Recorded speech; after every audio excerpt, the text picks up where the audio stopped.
নাও জাদুর তরমুজ বাড়ি। এই বাড়িতে তোমরা তোমাদের যাবতীয় জিনিসপত্র পেয়ে যাবে। এই বাড়িতে তোমাদের কোনো কিছুরই অভাব হবে না। সুন্দরপুর নামক গ্রামে বাস করত শেফালি শিয়ালিনী ও তার মেয়ে জিলি। জিলির বাবা মারা যাওয়ার পর থেকে শেফালি শিয়ালিনী অন্যের বাড়িতে কাজ করে কোনো রকমে সংসার চালাতো। শেফালি শিয়ালিনী ও তার মেয়ে একটি ভাড়া বাসায় থাকতো। এইভাবেই দুঃখে কষ্টে মা মেয়ে দিন কাটছিল। মা, ও মা, কোথায় গেলে তুমি? আমার যে অনেক ক্ষুধা লেগেছে। মা যে কোথায় গেল, যাই ওইদিকে গিয়ে একটু দেখি। তারপর ঝিলি বাড়িতে কোথাও তার মাকে না পেয়ে খুঁজতে বেরিয়ে যায়। আর রাস্তায় ঝিলি তার মুন্নি কাকিমাকে তরমুজ বিক্রি করতে দেখে। তারপর ঝিলি সেখানে যায়। মুন্নি কাকিমা, আমাকে একটা তরমুজ দাও না গো। টাকা এনেছিস? আগে টাকা দে, তারপর তরমুজ দিব। তরমুজের অনেক দাম। কাকিমা, তুমি এখন আমাকে একটা তরমুজ দাও না। আমার মা তো এখনো বাড়ি আসেনি। বাড়ি আসলে আমি তোমাকে টাকা দিয়ে যাব। আরে ঝিলি, আমি বাকিতে কোনো তরমুজ বিক্রি করি না। আগে টাকা নিয়ে আয়, তারপর তরমুজ দিব। টাকা ছাড়া তরমুজ দেওয়া যাবে না। টাকা নেই এসেছে তরমুজ খেতে, শখ দেখে আর বাঁচি না। যা এখান থেকে। মুন্নি শিয়ালিনীর এমন কথা শুনে ঝিলি মন খারাপ করে সেখান থেকে বাড়ি চলে আসে। মা, তোমার আসতে এত দেরি হলো কেন? তোমাকে আমি কতক্ষণ ধরে খুঁজছি। মারে, মানুষের বাড়ি গিয়ে গিয়ে কাজ করি, আর কাজগুলো শেষ করে তারপরে নে বাড়ি আসবো। কাজগুলো শেষ করতে তো একটু সময় লাগে রে মা। মা জানো আজ কি হয়েছে? কি হয়েছে রে মা? আমাকে বল। আজ তোমাকে খুঁজতে যখন বাইরে গিয়েছি, তখন রাস্তা দিয়ে যাওয়ার সময় দেখলাম মুন্নি কাকিমা তরমুজ বিক্রি করছে। আমি কাকিমাকে বললাম, কাকিমা আমাকে একটা তরমুজ দাও না, আমি মা আসলে পরে টাকা দিয়ে দিব। কিন্তু মুন্নি কাকিমা আমাকে বলল টাকা ছাড়া নাকি তরমুজ দেয়া যাবে না। আর কাকিমা আমাকে অনেক কথা শুনিয়েছে মা। আমার যে তরমুজ খেতে ভীষণ মন চাইছে। ঠিক আছে রে মা, তুই মন খারাপ করিস না। আমি কাল যখন কাজ শেষ করে টাকা নিয়ে আসবো, তখন তোর জন্য একটা বড় দেখে তরমুজ কিনে নিয়ে আসবো। আর মারে, এমনিতেই 2-3 মাস ধরে বাগিনী বাবিকে বাসা ভাড়াটাও দিতে পারিনি। না জানি কখন বাগিনী বাবি এসে বাসা ভাড়াটা চেয়ে বসে। আর তখনই বাসা ভাড়া নেওয়ার জন্য বাগিনী চলে আসে। শেফালি, দে তো আমার বাড়ি ভাড়াটা। আজ মাসে 10 তারিখ হয়ে গেল। তুই তো গত 2-3 মাস ধরে বাড়ি ভাড়াটা দিচ্ছিস না। তাড়াতাড়ি বাড়ি ভাড়াটা দিয়ে দে বলছি। বাগিনী ভাবি, এই মুহূর্তে তো আমার কাছে কোনো টাকাই নেই। কিছুদিনের মধ্যে আমি আপনার টাকাটা দিয়ে দিব। আমাকে আর কিছুদিন সময় দিন বাগিনী ভাবি। শেফালি, আমি আর তোকে সময় দিতে পারবো না। সময় দিতে দিতে তুই 2 মাস ধরে আমাকে বাড়ি ভাড়াটা দিচ্ছিস না। আর সময় দেওয়া যাবে না। এখনই আমার বাড়ি ভাড়াটা দিয়ে বলছি।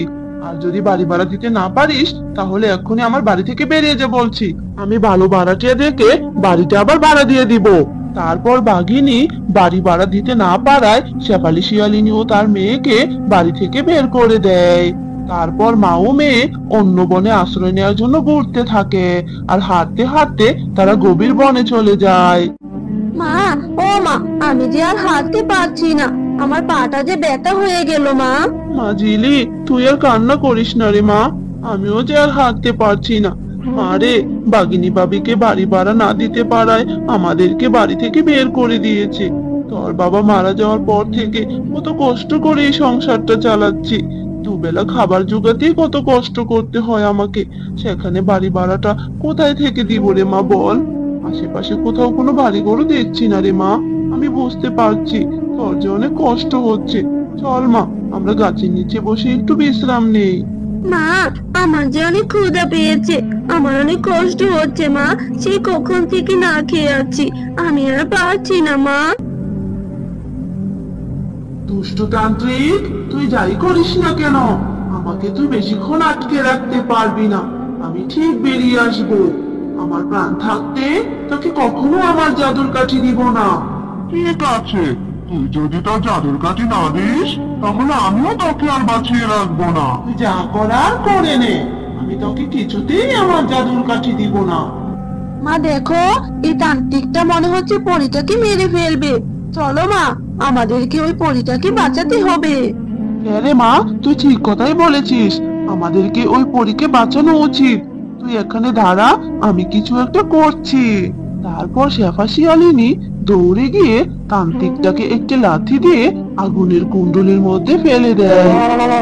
আমাকে ছেড়ে দাও, আমি আর কখনো পরিদের সাথে এমন করব না।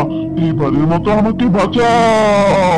তোমাদেরকে অনেক ধন্যবাদ, তোমরা আমার জীবন বাঁচিয়েছো। আজ তোমরা না এলে এই দুষ্টতান্ত্রিক হয়তো আমাকে মেরেই ফেলতো, কিন্তু তোমরা এখানে এলে কি করে? তারপর শেফা শিয়ালিনী পরীকে সব কথা খুলে বলে। তোমাদের কথা শুনে আমার অনেক কষ্ট হচ্ছে। তোমরা যেহেতু আমার প্রাণ বাঁচিয়েছ, তাই আমি তোমাদেরকে সাহায্য করতে চাই। এই নাও জাদুর তরমুজ বাড়ি। এই বাড়িতে তোমরা তোমাদের যাবতীয় জিনিসপত্র পেয়ে যাবে। এই বাড়িতে তোমাদের কোনো কিছুরই অভাব হবে না। তোমরা যখন যেটা চাইবে সেই বাড়ি থেকে তোমরা তখন সেটাই পেয়ে যাবে। তোমাকে অনেক ধন্যবাদ পরি, তোমার এই ঋণ আমরা কখনোই বলবো না। তোমাদের কথাও আমার সারা জীবন মনে থাকবে। এখন আমি আসি। মা, এখন থেকে আমাদের নিজের একটা বাড়ি হলো, বলো? এই বাড়ি থেকে আমাদেরকে আর কেউ বের করে দিবে না। এই বাড়িতে আমরা সবকিছুই পেয়ে যাব, তাই না মা? আমি যখন খুশি তখন সেটাই খেতে পারবো। তোমাকে আর অন্যের বাড়িতে কাজ করতে হবে না মা। আমরা এখন অনেক সুন্দর করে দিন কাটাতে পারবো। হ্যাঁ রে মা, সৃষ্টিকর্তা মনে হয় আমাদের উপর মুখ তুলে তাকিয়েছে। তারপর থেকে শেফা শিয়ালিনী তার মেয়ে ঝিলিকে নিয়ে তরমুজ বাড়িতে সুখে দিন কাটাতে থাকে। তাদের আর কোনো কিছুরই অভাব থাকে না। মা টিয়া, তাড়াতাড়ি খেয়ে স্কুলে যা, আমাকে যে কাজে যেতে হবে। দেরি হলে যে বাঘিনী ভাবি আবার অনেক রাগ করবে রে মা। মা, দেরি হলে যদি বাঘিনী মামি রাগ করে, তাহলে তুমি বাঘিনী মামির বাড়িতে কাজ করতে যাও কেন? কাজ না করলে সংসারটা চলবে কি করে? তোকে আবার পড়াশোনাও তো করাতে হবে। কি করে করাবো বল আমি? আর যদি আমার বাবা বেঁচে থাকতো, তাহলে তোমাকে আর কষ্ট করে কাজ করতে হতো না। আচ্ছা ঠিক আছে মা, আমি তাড়াতাড়ি খাবার খেয়ে স্কুলে চলে যাচ্ছি। এরপর টিয়া তাড়াতাড়ি খাবার খেয়ে স্কুলে চলে যায়, আর শেফাও বাঘিনীর বাড়িতে কাজে চলে যায়। শেফা, আজ তুই দেরি করে কাজে আসলি কেন? বাঘিনী ভাবি তোর উপর অনেক রেগে আছে। বলো না গো মুন্নি দিদি, বাড়ির সব কাজ শেষ করে মেয়েকে স্কুলে পাঠিয়ে তারপর কাজে আসতে হয়, সেই জন্যই তো দেরি হয়ে যায় গো মুন্নি দিদি। এইসব কি আর বাঘিনী ভাবি বুঝবে রে শেফা? এখন তাড়াতাড়ি কাজ শুরু কর, না হলে আবার বাঘিনী ভাবি চলে আসবে। এরপর শেফা ও মুন্নি শিয়ালিনী কাজ করতে থাকে, আর তখনই সেখানে বাঘিনী চলে আসে। এই জমিদারের বউ, আজ তুই এত দেরি করে আসলি কেন? আজ তোর অর্ধেক পারিশ্রমিক কাটা। না না বাঘিনী ভাবি, আপনি আমার কোনো পারিশ্রমিক কাটবেন না। আমি না হয় রাত পর্যন্ত কাজ করে দিব। আচ্ছা ঠিক আছে, যদি রাত পর্যন্ত কাজ করতে পারিস তাহলে কোনো পারিশ্রমিকই কাটবো না। এখন দুইজন গল্প না করে তাড়াতাড়ি কাজটা শুরু কর। আচ্ছা ঠিক আছে বাঘিনী ভাবি, আমি তাহলে রাত পর্যন্তই কাজ করে দিব। এরপর বাঘিনী সেখান থেকে চলে যায়, আর শেফা ও মুন্নি শিয়ালিনী কাজ করতে থাকে, আর এইভাবেই বিকাল হয়ে যায়। শেফা, আমার কাজের সময় শেষ, আমি পারিশ্রমিক নিয়ে বাড়ি চলে যাই। তুই তাহলে কাজ কর। আচ্ছা ঠিক আছে মুন্নি দিদি, তুমি বরং বাড়ি চলে যাও। আমি বাকি কাজটুকু তাড়াতাড়ি শেষ করে ফেলি, তারপর আমিও বাড়ি চলে যাব। অন্যদিকে টিয়া স্কুল থেকে বাড়ি ফেরার পথে রাস্তার মধ্যে একটি স্ট্রবেরি চারা দেখতে পায়। আরে, এটা তো দেখছি স্ট্রবেরি চারা। আমি বরং স্ট্রবেরি চারাটা বাড়িতে নিয়ে রোপণ করে দেই। তাহলে এই চারাটি বড় হয়ে অনেক স্ট্রবেরি ধরবে। তখন আমার মা স্ট্রবেরিগুলো বাজারে বিক্রি করতে পারবে। আমার মাকে আর কষ্ট করে কাজ করতে হবে না। এইসব বলে টিয়া স্ট্রবেরি চারাটি বাড়িতে নিয়ে আসে, আর উঠোনের এক কোণে রোপণ করে দেয়। আর এইভাবে বিকাল গড়িয়ে সন্ধ্যা নেমে আসে। এ কি, সন্ধ্যা হয়ে গেছে? এখনো আমার মা আসছে না কেন? মায়ের আবার কোনো বিপদ হলো না তো? কিন্তু আমি তো সন্ধ্যার পর বাইরেও মাকে খুঁজতেও যেতে পারবো না। মা যে বলেছিল সন্ধ্যার পর নাকি গাছ থেকে পেত্নী বের হয়। পেত্নী যদি আমার ঘাড় মটকিয়ে দেয়, তখন কি হবে? টিয়া এসব বলে মায়ের জন্য চিন্তা করতে থাকে, আর অন্য শেফা শিয়ালিনী বাঘিনীর কাছে যায় তার পারিশ্রমিক নেয়ার জন্য। বাঘিনী ভাবি, আমি কাজ শেষ করে এসেছি, এখন তাড়াতাড়ি আমার পারিশ্রমিকটা দিয়ে দেন। আমার যে আবার বাজারে যেতে হবে, বাজার সদাই করে বাড়িতে যেতে হবে। বাড়িতে যে কোনো বাজার সদাইও নেই, আর আমার মেয়েটা মনে হয় আমার অপেক্ষায় বসে আছে। এ কি বললি তুই শেফা? তুই এখনই টাকা নিতে এসেছিস কেন? তোর না রাত পর্যন্ত কাজ করার কথা ছিল? এখন তো সন্ধ্যা হয়েছে মাত্র, রাত হতে তো এখনো অনেক দেরি আছে। ভাগিনী ভাবি, আমি যতক্ষণ সময় দেরি করে এসেছি ততক্ষণ সময় তো বাড়িয়ে কাজ করে দিয়েছি। চুপ কর শেফা, আমার সাথে চালাকি করে কোনো লাভ নেই। আমি তোকে কোনো টাকা দিতে পারবো না। এখন আমাকে বিরক্ত না করে এখান থেকে চলে যা বলছি। আর যদি সময় মতো কাজ করে আসতে পারিস তাহলেই পারিশ্রমিক পাবি। ভাগিনীর মুখে আমার কথা শুনে শেফা আর কোনো কথা না বলে সেখান থেকে চলে যায়। মা, তুমি এসেছো? আমি তো তোমার জন্য চিন্তা করছিলাম। আজ তুমি এত দেরি করে আসলে কেন? তোমার কোনো বিপদ হয়নি তো? তারপর শেফা শিয়ালিনী টিয়াকে সব কথা খুলে বলে। সে কি মা, তোমাকে বাগিনী মামি টাকা দেয়নি? এখন আমরা রাতে কি খাবো? ঘরেও তো কোনো খাবার নেই। আবার আমার খাতা কলমগুলো শেষ হয়ে গেছে। খাতা কলম ছাড়া স্কুলে গেলে তো ম্যাডাম আমাকে অনেক বকাঝকা করবে। এখন কি করবে মা? তুই কোনো চিন্তা করিস না রে মা, আমি মুন্নি দিদির কাছ থেকে তোর জন্য খাবার নিয়ে আসছি। আর কালকে কাজের ব্যবস্থা করে তোর খাতা কলমও কিনে দিব রে মা।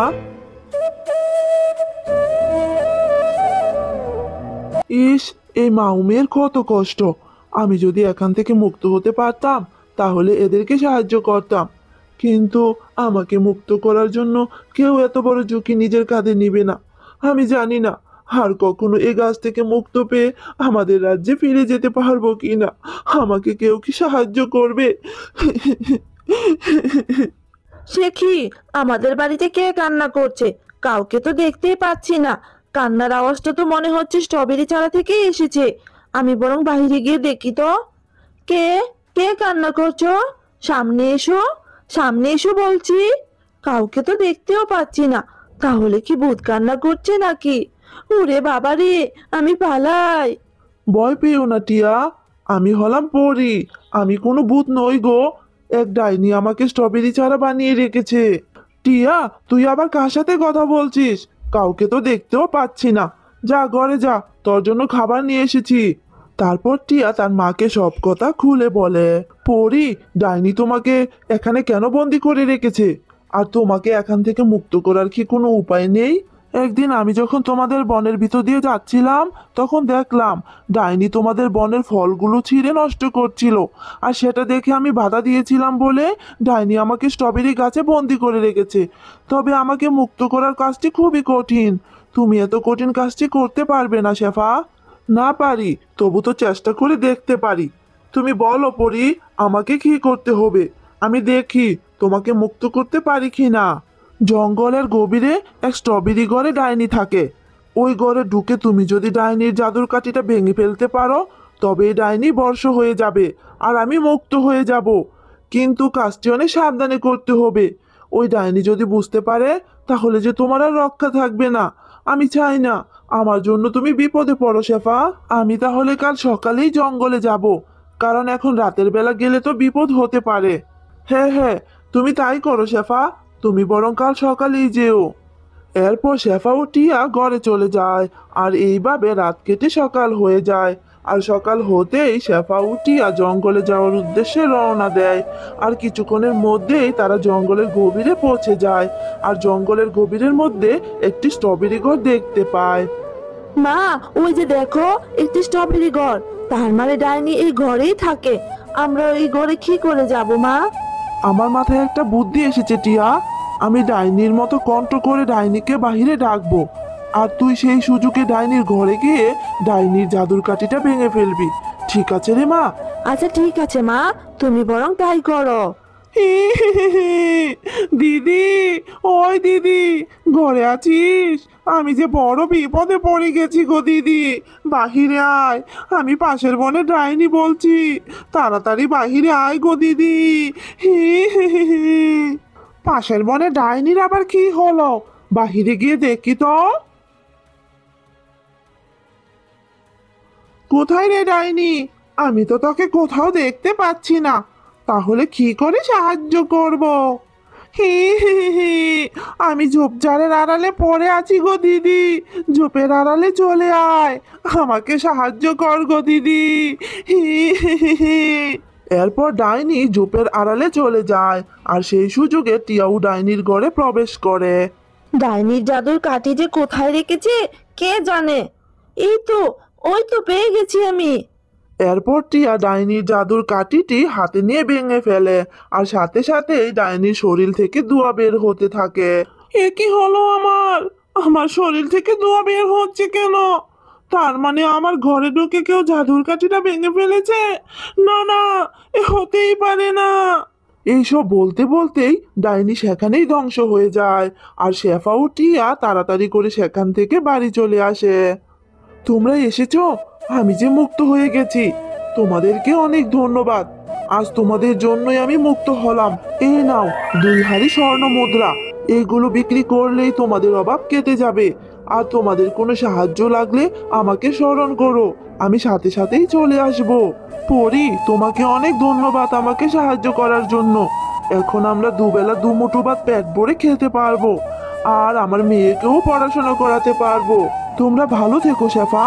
এখন আমি আমার রাজ্যে চলে যাব। বিদায়। মা টিয়া, তুই হোমওয়ার্ক গুলো করে নে। আমি স্বর্ণ মুদ্রাগুলো বিক্রি করে খাবার নিয়ে আসি, আর সাথে তোর খাতা কলম গুলো কিনে নিয়ে আসবো রে মা। এরপর থেকে শেফা শিয়ালিনী সেই স্বর্ণ মুদ্রাগুলো বিক্রি করে তার মেয়েকে নিয়ে সুখে দিন কাটাতে থাকে।